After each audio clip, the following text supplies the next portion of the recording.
ખેડૂતોનો મુદ્દો जो किसान हित की बात करेगा वही देश पे राज करेगा। મોદી સાહેબ તો દિલ્હીમાં બેસીને ગમે તે કીએ, રિયાલિટી કંઈક અલગ છે. જેને મત આપ્યા છે એ કમળમાં હવે એ કાદવની વાસ બેસી ગઈ છે એટલે કમળમાં વાસ આવે છે ખેડૂતો. આ વીજ લાઈનનો મુદ્દો કેટલા ગામોને અસર કરવાનો છે? આમ તો હવે 20 જિલ્લાનો છે. આમ આશરે આપણે 490 ગામડા આપણે કહી શકીએ. 490 ગામડાને આ સ્પર્શતો પ્રશ્ન છે ને 20 જિલ્લાનો પ્રશ્ન છે. પણ અમારા વાંઢિયામાં 16 વર્ષ થઈ ગયા ને પાણી આવ્યો નથી ને વાંઢિયા તો કચ્છનો સ્ટાર્ટિંગ પોઈન્ટ છે. તો એ કયો કચ્છ જોવે છે સાહેબ, નકશો ગલત થઈ ગયો એ લોકોનો. કેમ કે ભૂપેન્દ્રભાઈ પટેલને જંત્રીના ભાવે ખેતર દેવું હોય તો આખા ગુજરાતના ખેડૂત લેવા તૈયાર છે. અને જો ભાજપનો વિકાસ તમે કહેતા હોય તો કોણીય ગોર ચોટાડે છે. કોણીય ગોર મતલબ સમજો ને, એસી ઓફિસમાં બે અમિત શાહ અને આ ગૌતમભાઈ અદાણીને બધા એકારે નિર્ણય કરે છે કે આ ભાઈ 2 રૂપિયે ફૂટ અદાણી સાહેબને આપી દો પોર્ટ માટે. રેકોર્ડ થઈ ગયો તો આપણે મોદી સાહેબને મોકલે ભાઈ આ તમારા નામ દઈ અને ગૌતમ અદાણીના માણસો આ વીજ લાઈન અમારા ખેડૂતના ખેતરમાંથી પસાર કરવા માંગે છે. રાજસ્થાન સરકારે ખેડૂતોને સારામાં સારું વળતર અપાયું છે, તો રાજસ્થાન સરકાર એ ભારતનું જ એક અંગ છે, તો ગુજરાતમાં કેમ નહીં આપી શકે? ખેડૂતને જ કેમ અન્યાય?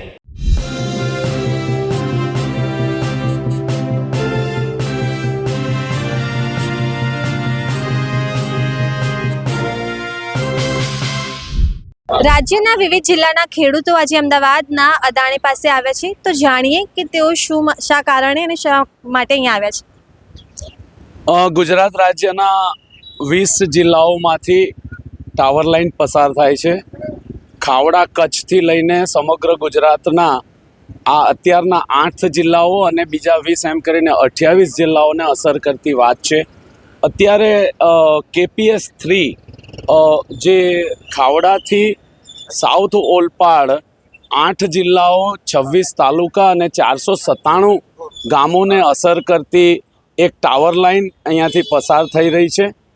કાયદાકીય રીતે ટેલિગ્રાફ એક્ટનો ઉપયોગ કરવા માટે ઇલેક્ટ્રિસિટી એક્ટની કલમ 164માં મંજૂરી લેવાની સરકાર પાસે હોય છે અને એ મંજૂરી માટે 60 દિવસની નોટિસ આપીને અસરગ્રસ્ત ખેડૂતોના વાંધા સૂચનો મંગાવવાના હોય. 12મી ફેબ્રુઆરી 2026ના દિવસે KPS 3 દ્વારા અતુલ કુમાર સિંઘ ડાયરેક્ટર દ્વારા એક જાહેરાત કરવામાં આવેલી અને 60 દિવસમાં વાંધા રજૂ કરવાના. આજે 9 એપ્રિલ છે એટલે અમે 60 દિવસની મર્યાદામાં આ 28 તાલુકાઓ અને 497 ગામના ખેડૂતો અહીંયા વાંધા રજૂ કરવા માટે આવ્યા છે અને સરકારને એ દ્વારા અમે એક સંદેશો આપવામાં માંગીએ છીએ કે કલમ 164માં જે ટેલિગ્રાફ એક્ટનો ઉપયોગ કરવા માટેની પરવાનગી જે અદાણી KPS 3 દ્વારા માંગવામાં આવી રહી છે એ પરવાનગી ન આપવામાં આવે અને પરવાનગી ન આપીને આ ટાવર લાઇન માટેના કોઈક વૈકલ્પિક રૂટ પસંદ કરવામાં આવે અથવા તો એવી રીતે એ ઇલેક્ટ્રિસિટીનું વહન કરવામાં આવે જેના થકી ખેડૂતોના ખેતરમાં જે ખેતીની જમીનોમાં ઓછામાં ઓછું નુકસાન જાય. આ પ્રકારની માંગણીઓ લઈને અમે આજે આવ્યા છે. એટલે 497 ગામમાંથી પ્રતિનિધિઓ અહીંયા આવ્યા છે ને લગભગ 5000થી વધારે વાંધાઓ અમે આજે રજૂ કરવાના છીએ. જેમ તમે કહ્યું 400થી વધુ ગામના પ્રતિનિધિઓ આવ્યા છે, તો સરકાર હોય કે અદાણીની કંપની તમને પ્રોપર ઇન્ફોર્મેશન નથી આપી કોઈએ?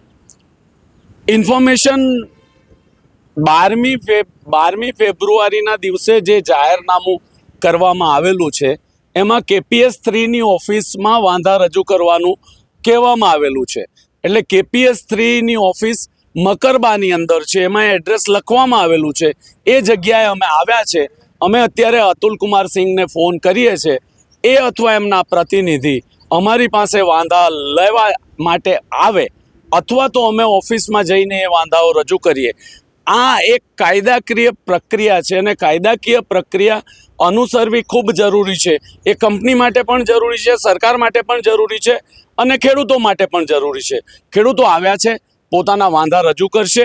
જો વાંધાને ગણકારવામાં નહીં આવે તો કાયદા દ્વારા પ્રસ્થાપિત જે કંઈ કોર્ટ છે એની અંદર અમે ન્યાય મેળવવા માટે અમે આગળ વધીશું અને ગુજરાતની અંદર ખૂબ મોટું આંદોલન આને લઈને અમે ઊભું કરવા જઈ રહ્યા છીએ. ખાસ કરીને વળતરની વાત કરીએ તો વળતરનો શું પ્રશ્ન છે ને કેટલું આપવાની વાત છે?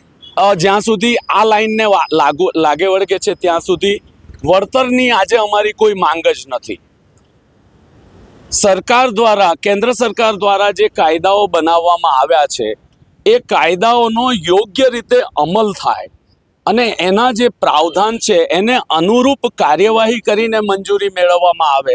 અત્યાર સુધી જે 4 લાઈનોના કામ કરવામાં આવ્યા છે એ કામની અંદર કાયદાઓનું ઉલ્લંઘન કરીને વહીવટી તંત્ર અને પોલીસ તંત્રનો અને સરકારી તંત્રનો દુરુપયોગ કરીને જે અદાણી અને power grid corporation of India અને રિલાયન્સ દ્વારા જે કામ કરવામાં આવ્યું છે ત્યારે અમે લોકો કાયદાથી અજાણ હતા અને હવે અમે કાયદો સમજ્યા છે ત્યારે કાયદાને અનુરૂપ કાર્યવાહી થાય.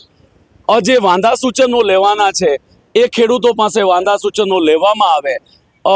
વિવિધ રાજ્યોની હાઈકોર્ટ દ્વારા જે જજમેન્ટ કરવામાં આવ્યા છે એ જજમેન્ટની અમલવારી થાય અને સુપ્રીમ કોર્ટના જે ઓબ્ઝર્વેશન છે કે કમ્પેન્સેશનને લઈને કોઈ યોગ્ય નીતિ બનાવવા માટે જે કાયદા પંચને ભલામણ કરવામાં આવી છે એ બધી વાતો લઈને અમે આજે અહીંયા આવ્યા છીએ. ખાસ કરીને હવે સ્થાનિક સ્વરાજની ચૂંટણી આવી છે, ખેડૂતોના શું મુદ્દા રહેશે? ખેડૂતોનો મુદ્દો જો કિસાન હિત की बात करेगा वही देश पे राज करेगा. આ અમારા ખેડૂતોનો મુદ્દો હશે. જે ખેડૂતોના હિતની વાત કરશે, જે ખેડૂતોના હિતનું રક્ષણ કરશે, જે ખેડૂતો ઉપર દમન ગુજારવાનું બંધ કરશે એને અમે મત કરીશું. એ વાત મીનમેક છે. તમે શું કહેવા માંગો છો? ખાસ કરીને આજે આટલા બધા ખેડૂતો અહીંયા આવ્યા છો, તમને લાગે છે કે સાંભળશે સરકાર અને અદાણી? ખેડૂતોનો પ્રશ્ન ગમે તેને સાંભળવો પડે. સરકાર ગમે એની હોય, ગમે કંપની હોય, ખેડૂતો જગતનો તાત છે, આ ધરતી ઉપરનો ભગવાન છે અને બધાયનો બાપ છે. સ્થાનિક સ્વરાજની ચૂંટણી આવે છે, ખેડૂતોના શું મુદ્દાઓ રહેવાના છે? વીજ લાઈન છે, જમીન માપણી છે. દરેક જિલ્લામાં અલગ અલગ પ્રશ્નો છે. ક્યાંય જમીન સંપાદનના ઇસ્યુ છે, કોઈ જિલ્લામાં વીજ લાઈનના પ્રશ્ન છે, કોઈ જિલ્લામાં કેનાલોના પાણીના ઇસ્યુ છે. દરેક જિલ્લાના અલગ અલગ પ્રશ્નો છે. આપણા પ્રધાનમંત્રી મોદી દિલ્હીમાં બેસીને એમ કહે છે કે ગુજરાતના ખેડૂતો સમૃદ્ધ છે, સુખી છે, શું કહેવા માંગો છો? મોદી સાહેબ તો દિલ્હીમાં બેસીને ગમે તે કહીએ, રિયાલિટી કંઈક અલગ છે. 30 વર્ષથી ખેડૂતો ભાજપને મત આપી રહ્યા છે. એ સરકારનો અને ખેડૂતોનો પ્રશ્ન છે અને ખેડૂતો હવે વિચારે છે કે 30 વર્ષથી આ જેને મત આપ્યા છે એ કમળમાં હવે એ કાદવની વાસ બેસી ગઈ છે એટલે કમળમાં વાસ આવે છે ખેડૂતો. તમે શું કહેવા માંગો છો? એટલે અમે તો વાંઢિયાના હીરો છે. અમે તો કચ્છથી આવી છીએ, વાંઢિયાથી, અને અમે 6 મહિનાથી લડાઈ લડ્યા છે અને અમે તો ખૂબ ખેતરમાં મટ્ટીમાં ઢેળા ખાધા. અને એ સમયે અમારા બધા કલેક્ટર અને બધા નીચેના કર્મચારી કહેતા કે જ્યારે અમે પ્રોસેસ કરતા હતા ત્યારે તમે સૂતા હતા. તો હવે અમે જાગી ગયા, તો હવે અમે જાગીને એના ઓફિસમાં જાય છે. હવે જો અંદર જવા દે તો ઠીક છે, ન જવા દે તો બીજો રસ્તો કરતો. હવે અમે જાગીને જાય છે, ખેતરમાં આવવાની રાહ નથી જોવાના. આ વીજ લાઈનનો મુદ્દો કેટલા ગામોને અસર કરવાનો છે? આમ તો હવે 20 જિલ્લાનો છે. આમ આશરે આપણે 490 ગામડા આપણે કહી શકીએ. 490 ગામડાને આ સ્પર્શતો પ્રશ્ન છે ને 20 જિલ્લાનો પ્રશ્ન છે હમણાં તો. ખાસ કરીને તમે વાંઢિયાથી આવ્યા છો, કચ્છમાં ને એમાં તો પ્રધાનમંત્રી કે બધા ખુશ છે, ખેડૂતો સમૃદ્ધ છે. એટલે કે એ એમના માટે એ જે નેતા ખેડૂતો ને એ ખુશ છે. આમ ખેડૂત ક્યાં ખુશ છે? આમ ખેડૂત આ તમારી સામે આ બેઠા છો, એ તો ચૂંટણી ટાઈમે પણ અહીં આવ્યા છે.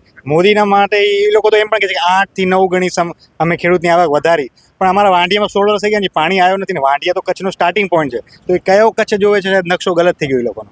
સ્થાનિક સ્વરાજની ચૂંટણીમાં ખેડૂતોના શું મુદ્દા રહેશે? એટલે અમારા કચ્છનો જિલ્લો સૌથી મોટો ખાવડામાં વીજ જનરેશન થાય છે. અમારા આ તો સૌથી વધારે તકલીફ છે. અમારો મેઇન મુદ્દો હાઈ ટેન્શન લાઇનનો અને બીજો જે અમારો નર્મદાનો પાણી આટલા વર્ષોથી આવ્યો નથી. આ 2 મુદ્દો મહત્વનો છે અમારી માટે.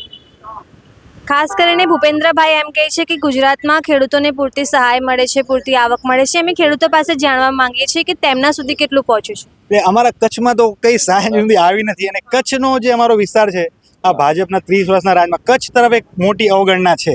મેજોરિટી જે પણ સહાય છે એ બધી સાઉથ ગુજરાત કે ઉત્તર ગુજરાત તરફ એ લોકોનો ફોકસ છે.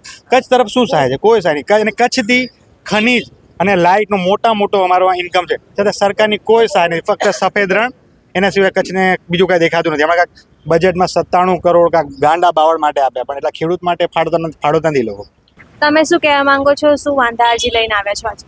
અમારા ખેડૂતના વ્યક્તિગત વાંધા ન કહેવાય. અમારું વાઘપર ગામ મતલબ આખા મોરબી તાલુકાના ગામડા નાખ્યા, એમાં આખા ગુજરાતના 497 ગામનું નામ નાખ્યું છે. તો આ લોકો એમ કે તમારો સર્વે નંબર આપો. સર્વે નંબર અમે કેમ આપી? અમારા પૂરેપૂરા ગામના મંજૂરી લેવાની એને 60 દિવસનો ટાઈમ આપ્યો છે. તો આના પહેલાં અમે આવ્યા હતા તો કીધું અતુલ કુમાર સિંહને 13મા માળે મળાવો, અમારે તમારું કાંઈ કામ નથી. તો નીચેથી જ અમને એમ કહે કે નીકળો બારા, બહારથી વાત કરશું તો અમારા ખેતરમાં અમારા બાપાની મંજૂરી વગર તો આ લોકો આવી નહીં શકે. કેમ કે ભૂપેન્દ્રભાઈ પટેલને જંત્રીના ભાવે ખેતર દેવું હોય તો આખા ગુજરાતના ખેડૂત લેવા તૈયાર છે. અને જો ભાજપનો વિકાસ તમે કહેતા હોય તો કોણીય ગોર ચોંટાડે છે. કોણીય ગોર મતલબ સમજો ને કે કોણીય ગોર મતલબ કાગળિયા કરવાના તો પેટ્રોલ બારવાનું રિલાયન્સનું, એટલે આખું ગામ પેટ્રોલ બારે એટલે રિલાયન્સ કમાય, સરકાર કમાય કેટલા ટકા? 45% ટેક્સ. એટલે એ કોણીય ગોર હે. કોણીય ગોર કોઈ ખેડૂત ઉખાડી ન શકે અને કોઈના છોકરા ખાઈ ન શકે. એટલે આ લોલીપોપ કઈ ભૂપેન્દ્ર પટેલને કઈ કોણીય ગોર ચોંટાડવાનું બંધ કરો. અમે સાચા ખેડૂત છે. જો અમારું બજેટ ન બેસતું હોય, ઘઉંમાં 430 રૂપિયાના ઘઉં મણેક અમે દઈ દેતા હોય તો અમારે સિરામિક ઉદ્યોગ છે એનું બજેટ અત્યારે ખોરવાઈ ગયું ગેસના માટે, તો એને 2 મહિના બંધ કર્યું. જો અમારા ખેડૂત એકારે સંગઠિત થશે અને અમારું બજેટ ખોરવાઈ જશે તો અમે વાવવાનું બંધ કરી દેશું, અમારા પૂરતું જ ઉગાડશું. તો ભૂપેન્દ્રભાઈ પટેલને કહી અહીંયાથી જય સચ્ચિદાનંદ કરી અને ભગવાનને કહો કે અહીંયાથી અનાજ મોકલે. અમે તો વાવવાનું બંધ કરશું, અમારું બજેટ ખોરવાઈ ગયું. કેમ કે ડીઝલના ભાવ, ખાતર હાટું લાઈન અને આવા થાંભલાવાળા અમને જવાબ નથી દેતા, કીએ કે નીકળો બારા, તમારું કાંઈ કામ નથી. તો હવે અમારા ખેતરની મંજૂરી લીધી અને અમારું નામ દીધું તો અમે વાંધાજો કરવા આવ્યા હતા તો અમને હળદૂત કર્યા. તો હવે અમે ખેડૂતોને સાથે લઈ અને આવ્યા છે તો અમારો જવાબ આપે. અને આવી ઉર્જા મંત્રીને બધાને અમે ઈમેલ દ્વારા જાણ કરી છે કે અમારો પ્રશ્ન એક વ્યક્તિનો નથી. અને તમે એસી ઓફિસમાં બે અમિત શાહ અને આ ગૌતમભાઈ અદાણીને બધા એકારે નિર્ણય કરે છે કે આ ભાઈ 2 રૂપિયે ફૂટ અદાણી સાહેબને આપી દો પોટ માટે, ખેતરના થાંભલા માટે. તો અમારે ખેડૂતોને જોઈ છે જમીન, તમે જે ભાવ આપશે એ ભાવ અમારે લાગુ સર્વે નંબરમાં ખરાબ આવતો હોય બધાય ખેડૂત સહમતે પૂરા આખા ગુજરાતમાં બધાને જોઈ છે. અને ભાડા પટ્ટે આપો, અમારે વેચાતી નથી જોતી. તમે ખાસ કરીને કીધું અહીંયા તમને હળદૂત કરવામાં આવે છે. તમને લાગે છે તમારી ખાનગી માલિકીની જમીનમાં કંઈ પણ કામ કરતા પહેલા તમારી પરમિશન લેવી જોઈએ કે તમને માહિતી આપવી જોઈએ? હા, તો એ જેમ કહે ને અમે તમને ગામનું નામ આપ્યું છે અને એ પાછા અધિકારી એમ કહે છે. તો આ સંદેશ ન્યૂઝમાં 12/2/2026 આપ્યું તો જાહેરનામું કોને આપ્યું? તો કે સરકારે. તો સરકારનો કોઈ અધિકારી તો હોવો જોઈએ ને, સક્ષમ અધિકારી. તો કોઈ એનો જવાબ નહીં. અને નીચે એના ફોન નંબર દીધા છે, એમાં ફોન કરી તો એમ કહે કે કેને મળવું? તો એમના ફોનમાં એમ કીધું મોદી સાહેબને ફોન કરો. એટલે લૂકીને મારા મોબાઈલમાંથી મેં ફોન કરેલો પણ રેકોર્ડ ન થયો. રેકોર્ડ થઈ ગયો તો આપણે મોદી સાહેબને મોકલે ભાઈ આ તમારા નામ દઈ અને ગૌતમ અદાણીના માણસો આ વીજ લાઈન અમારા ખેડૂતના ખેતરમાંથી પસાર કરવા માગે છે. અને વળતર બાબતની કાંઈ વાત નહીં, તો અમારે વળતર તો જોતું જ નથી. કેમ કે અમારા ખેતરમાં થાંભલા જ નથી જોતા. અને આવી ફળદ્રુપ જમીન તો તમે કણમાંથી મણ પેદા કરી તો અમે પછી ખેતરને એકવાર થાક ખાવા દેશું. જો એકવાર ખેડૂત સંગઠન થયું ને તો એકવાર થાક ખાવા દેશું. ત્યારે મોદીને કહેજો કે ઇઝરાયલમાંથી આવે હે અનાજ કે પાકિસ્તાનમાંથી આવે, ક્યાંથી અનાજ આવે જોઈ લેજો, અમે બેઠા હે. બરાબર. પ્રધાનમંત્રી મોદી દિલ્હીમાં બેસીને એમ કહે છે ખેડૂતો ગુજરાતના ખૂબ સમૃદ્ધ છે અને બીજા રાજ્યોમાં જાય છે તો ગુજરાતના ખેડૂતોની વાત કરે છે. પણ ગુજરાતીને હાઇલાઇટ કર્યા છે ને બધે જઈને. એમ કહીએ અમે જઈને યુપીમાં તો એમ કે આવો આવો ગુજરાતી, તો અમે એમ કહી કે ગુજરાતી હૈ પણ સર્વે નંબર મટાવીને ગુજરાતી થઈ ગયા. એટલે અમારા ખેતરના સર્વે નંબર અમે વેચીને ગુજરાતીને આગળ કર્યા. અમારા ખેતર કેટલી એન્ટ્રી પડી ને એ પૂછી જોજો કે અમે કેટલા ખેતર વેચીને સમૃદ્ધિ કરી. તો બસ બધાને બસ યુપીમાં બિહારમાં મહારાષ્ટ્રમાં હમણાં મહારાષ્ટ્રની સરકારને એમ કીધું કે અમે તમને હે ને આપી દઈએ નુકસાની. હમણાં એની ખેડૂત આપી દીધું. તો અહીંયા અમે ગુજરાતમાં તો આટલા વર્ષ ત્યાં ફસલ બીમા યોજના હાલતી હતી તો એ બંધ કેમ કરી? અને ખેતરનો માલ પાકી ગયેલો, ટ્રેક્ટર ભરાઈ ગયેલો, ખેતરમાં જઈને ગોડાઉનમાં યાર્ડમાં જઈને જો પણ પલરી જાય તો મોદી સાહેબ બેઠા છે, તમે વીમાની ચિંતા કરો માં ભાઈઓ બહેનો એમ કે. ભૂપેન્દ્ર પટેલ કહે છે 30 વર્ષથી ભાજપ છે કે ભાઈ ગુજરાતના ખેડૂતો ખૂબ સુખી છે, ધનવાન થઈ ગયા છે ખેડૂતો. અરે અહીંયા આપણે ઘાટલોડિયામાં ભૂપેન્દ્રભાઈ પટેલ રહે છે ને એ દાદા ભગવાન અરે જોડાયેલા છે. જો તમે કર્મના સિદ્ધાંતમાં ભૂપેન્દ્રભાઈ માનતા હોય ને તો કર્મનો સિદ્ધાંતવાળો કોઈ પણ ખેડૂત દુઃખી ન હોય ને એ વગર આયા કોઈ ચક્કાજામ કે કોઈ આવે નહીં. કર્મના સિદ્ધાંત પ્રમાણે શું કહે કે કર્મનો સિદ્ધાંતવાળો માણસ નીચે જોઈ અને ઉપરના ભરોસે આખી દુનિયાને નભાવવાનો કર્મનો સિદ્ધાંત છે કે આપણે એક વ્યક્તિ ન હકાવી શકીએ. એમ જો દાદા ભગવાનમાં તમે માનતા હોય ને કર્મ સિદ્ધાંતમાં માનતા હોય ને તો એકવાર મોકૂફ મને ગામડે એકવાર ખાનગી મિટિંગ કરો અને પોતે મોકળાશથી તો સામે ખેડૂતના પ્રશ્નો કોઈ પ્રોટેક્શન લીધા વગર અને ખેડૂતના પ્રશ્નો સાંભળે તો આપણને વિકાસ સાચો. મેજોરિટી આજે KPS3ની લાઈન આવે છે એમાં અમે મોરબી જિલ્લાના વતની છીએ. મોરબી જિલ્લાના 67 ગામડા આવે છે. હવે 67 ગામમાં ધારે ને કંપની તો એની પાસે વૈકલ્પિક રૂટ છે કચ્છનું નાનું રણ. જો અહીંયાથી લાઈન પસાર કંપની કરે ને તો એક પણ ખેડૂતની ફળદ્રુપ જમીન આવે જ નહીં, બરોબર. પરંતુ કંપની પોતાના હિત, પોતાના સ્વાર્થ માટે થઈને ખેડૂતની ફળદ્રુપ જમીનમાંથી લાઈન કાઢે, બરોબર. એટલે અમે ખેડૂતોની, મોરબી જિલ્લા ખેડૂતોની એક અમારી મોટી માંગણી આ છે કે ભાઈ થાંભલાની તમે લાઈન લઈ જાઓ સરકારી બંજર જમીનમાં, બરોબર. એ અમારી મેઇન માંગણી છે, જેથી કરીને આ KPS3 આવે એના પછીની 10-15 જે કાંઈ લાઈન આવે તમામે તમામ તમે રણમાં પસાર કરો, જેથી કરીને અમારા ખેડૂતો ભાઈ શાંતિથી અમે ખેતી કરી તો અમને કરવા દો. 2 રોટલીના અમારે પેટ ભરાય એટલું થાય એમને અમને આ ખેતી કરવા દો. અમારે લાઈન બાઈન તમે રણમાં લઈ જાઓ, અમારી આ એક જ માંગણી સાથે અમે અહીંયા આવ્યા. કયા ગામથી આવ્યા છો? અમે મોરબીનો વાઘ પર પિલુડી. મોરબીથી આવ્યા છો, શું નામ છે તમારું? રમેશભાઈ. રમેશભાઈ, છેક મોરબીથી અમદાવાદ વાંધા અરજી લઈને આવ્યા છો, લાગે છે સાંભળશે સરકાર? અને પ્રશ્ન હે એટલે તો આપણે અમે આવ્યા છીએ, બરોબર ને. હવે પ્રશ્ન સોલ્વ થતા નથી. અમારે આ વીજ લાઈન ની જરી પણ જરૂર જ નથી. અમારે જોતી જ નથી વીજ લાઈન બિલકુલ ખેડૂતોને. તો અને અમને શાંતિથી ખેતી કરવા દો. અમે જે રીતે મતી અમારા બાપ દાદાની જમીન જે છે એ હચવાઈ રહી એટલે ઘણું છે. ખાસ કરીને તમને લાગે છે આ પ્રકારની પરિસ્થિતિ હોય તો સરકાર વધારે કોનું સાંભળે છે, ખેડૂતોનું કે કંપનીનું? કંપનીનું જ સાંભળે છે તો જ આ પ્રશ્ન ઊભા થયા. આ ખેડૂતોને આ પ્રશ્ન ઊભા થયા એટલે તો અમારે અત્યારે આવવું પડે. તમને યોગ્ય વળતર જોઈએ છે કે પછી વીજ લાઈન વીજ લાઈન જોતી જ નથી. વીજ લાઈન જ નથી જોતી. કોઈ પણ વળતર અમારે વીજ લાઈન જોતી જ નથી. તો આ જ્યારે આખો પ્રોજેક્ટ રજૂ થયો ત્યારે તમને માહિતી આપવામાં આવી હતી સરકાર તરફથી? કોઈ માહિતી નથી આપતા. તો હવે આટલા જાગૃત થયા નકર સીધા હજી હાલમાં જેના ટાવર લગાઈ ગયા હોય છે, જેના તાર આવે ને એ લોકોને પણ જાણ નથી કરી. ખાસ કરીને PM મોદી એમ કહે છે કે ગુજરાતના ખેડૂતો, સૌરાષ્ટ્રના ખેડૂતોને પૂરતી સહાય મળે છે, ખૂબ ખુશ છે. ખુશ કોઈ નથી, પૂરું સંતોષ કોઈ નથી. તો જ ને આખી જી ચોપડે અને વાસ્તવિકતા આખી અલગ છે. 30 વર્ષથી ખેડૂતો ભાજપને જ વોટ આપે છે તો પણ આપણે એ સાચું તમારું. બધી રિયાલિટી આખી અલગ છે, પણ હવે બહુ અતિ થઈ ગયું છે, કંટાળી ગયા. લ્યો ને. શું નામ છે, કયા ગામથી આવ્યા છો? અમે હાસોદ તાલુકો ભરૂચ જિલ્લાથી આવીએ છીએ. પાવર ગ્રીડની 2 લાઇનનો અમારા ત્યાં થયું, ત્રીજી લાઇનનો જાહેરનામું આ લોકોએ પાડ્યું છે. તો એ જાહેરનામાના વિરોધની અંદર અમે વાંધા અરજી રજૂ કરવા માટે આવ્યા છે કે અમારે આ પાવર ગ્રીડની લાઇન જોઈતી નથી. ઓલરેડી સરકારનું પ્રાવધાન પણ એવું છે, એ લોકો CERCનું લાયસન્સ લે છે. એની અંદર પણ એક પ્રાવધાન છે કે તમારે બિન ઉપજાઉ જમીનની અંદર આ પાવર લાઇન નાખવી જોઈએ. પણ એ લોકો ફળદ્રુપ જમીનની જ અંદર પાવર લાઇન નાખતા રહેલા છે. અને એ ફળદ્રુપ જમીનની અંદર પાવર લાઇન નાખે છે, એની અંદર કોઈ ખેતી થવાની નથી, કોઈ ખેતી થતી નથી. એ ખેતી ન થશે, આજે ખેડૂત નહીં હશે ને તો પ્રાણી સૃષ્ટિ, પશુ સૃષ્ટિ જીવી શકશે, પણ મનુષ્ય તરીકે જન્મ લીધેલો માણસ જીવી શકશે નહીં. કારણ કે ખેડૂત છે તો જ જનજીવન છે. આજે જે કંઈ આ અધિકારીઓ છે, સરકારના અધિકારીઓ હશે કે પાવર ગ્રીડ કંપનીના અધિકારીઓ હશે, એ લોકોએ એટલો વિચાર કરવો જોઈએ કે એ લોકોના ઘરની અંદર આવતું અનાજ એ ખેડૂતના ખેતરથી જ આવતું છે. અને એ જ ખેડૂતના ખેતરથી જો કંઈ નહીં આવશે ને તો આ જનજીવન નષ્ટ થઈ જશે. એટલે અમારી સરકારને, પાવર ગ્રીડને અનુરોધ એ છે કે તમારા પ્રાવધાન પ્રમાણે બિન ઉપજાઉ જમીનની અંદર તમે પાવર લાઈન લેજો. અમે વિકાસના વિરોધી નથી, રાષ્ટ્રીય હિતના વિરોધી નથી, પણ વિકાસ અને રાષ્ટ્રીય હિતના નામે ફક્ત ખેડૂતને જ કેમ અન્યાય કરવામાં આવે છે? અને અમારે કેવું છે કે જો નવસારીના કલેક્ટર વાણિજ્ય જંત્રી પ્રમાણે વળતર ચૂકવતા હોય તો પછી ઓલ ગુજરાતની અંદર કેમ નહીં? ગુજરાત સરકારે અત્યારે સમાન સિવિલ કોડ દાખલ કર્યો છે, તો એ સમાન સિવિલ કોડ જો દાખલ કરતા હોય તો સમાન વળતર માટે પણ વિચારવું જોઈએ.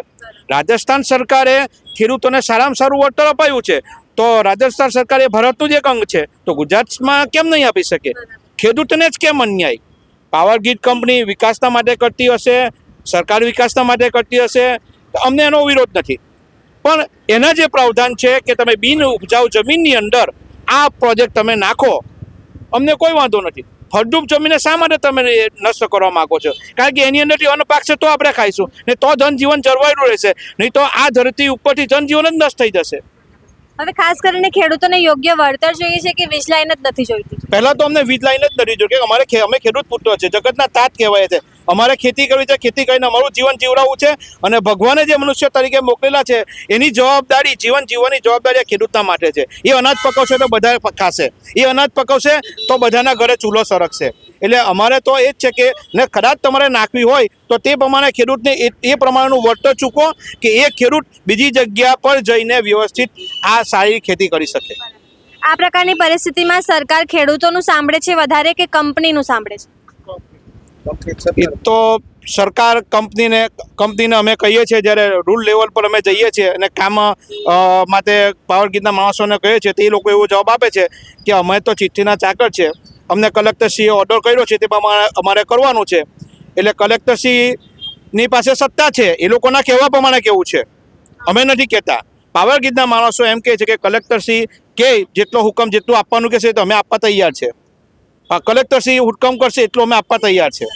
એટલે સરકારના હાથમાં છે, સરકારી બાબુઓના હાથમાં છે અને પાવર ગ્રીડના હાથમાં છે.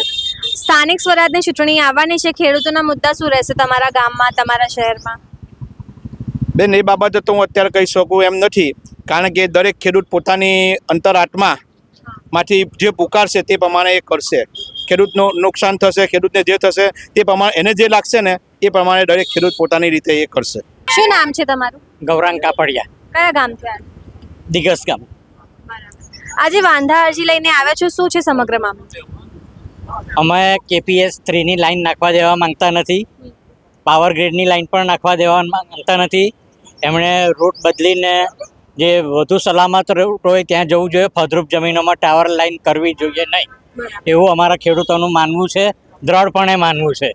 અમારી જમીનની કિંમત ખૂબ ઘટી જાય, કોઈ લેવાલ મળે નહીં, એમાં ખેતી પણ થઈ શકે નહીં. અમારી ઇન્ડસ્ટ્રીયલ પોટેન્શિયાલિટીવાળી જમીન છે, પછી અમારી જમીનની કિંમત જ નહીં રહે તો અમને એ વિકાસની અમને તો કોઈ લાભ મળે નહીં. અમે એ લાભથી વંચિત રહેવા માંગતા નથી. ખાસ કરીને તમે વીજ લાઈન જ નથી ઈચ્છતા કે પછી યોગ્ય વળતર ઈચ્છો છો? વીજ લાઈન નહીં જાય તે સૌથી ઉત્તમ છે. નહીં અટકાવી શકીએ તો પછી સારામાં સારું વળતર જોઈએ. સરકાર તરફથી દક્ષિણ ગુજરાતના જિલ્લામાં 1,84,00,000 જેવું એક થાંભલાનું વળતર આપવામાં આવ્યું છે. અમારી માંગણી 2 કરોડની છે. જો નહીં આપશે તો હમ એક હો કે લડેંગે और हम जीतेंगे. તમે લડવાની વાત કરો છો, 30 વર્ષથી ભાજપને વોટ આપી રહ્યા છો, સરકારે જ પરમિશન આપી હશે અદાણી કંપનીને? સરકાર કંપનીઓની જ છે, પહેલેથી જ કંપનીઓનું જ ફેવર કરે છે. બધા કાયદા પણ કંપનીની ફેવરમાં જ કરેલા હોય છે. પ્રધાનમંત્રી આજે તમે દાખલો લો, KPSના ડાયરેક્ટર શા માટે અમારા વાંધા સ્વીકારે? કોઈ કોમ્પિટન્ટ ઓથોરિટી હોવા જોઈએ ગવર્મેન્ટની મેલા, તેણે અમારા વાંધા સ્વીકારવા જોઈએ. એમને શું પાવર કે અમારા વાંધા સ્વીકારે? બરાબર. પ્રાઇવેટ કંપની છે, એક બાજુ તમારી જમીન છે, સરકાર વધારે કોનું સાંભળે લાગે છે, તમારું કે એમનું? ના, સરકાર કંપનીનું જ સાંભળે છે ને સાંભળતી આવેલી છે. ખેડૂત તો પાયમાલ જ થાય છે. બરાબર. પ્રધાનમંત્રી મોદી દિલ્હીમાં બેસીને એમ કહે છે ગુજરાતનો ખેડૂત ખૂબ સુખી છે, સમૃદ્ધ છે. ના, એ તો ખાલી બધી વાતો છે, કહેવાની ને સાંભળવાની વાતો છે. ખાસ કરીને જે અમારા જેવા લોકો છે જે અમદાવાદમાં રહે છે એમને એવું લાગે કે ભાઈ ખેડૂતોને પૂરતી સહાય મળતી હશે અથવા તો સુખી હશે. તમે એ લોકોને શું કહેવા માંગો છો? ફિલ્ડમાં આવીને જુએ તો શહેરના લોકોને પણ ખબર પડે કે ખેડૂત કેટલો સુખી છે. એ જ એનું પ્રમાણપત્ર. હું કેવું તે ખોટું? બરાબર.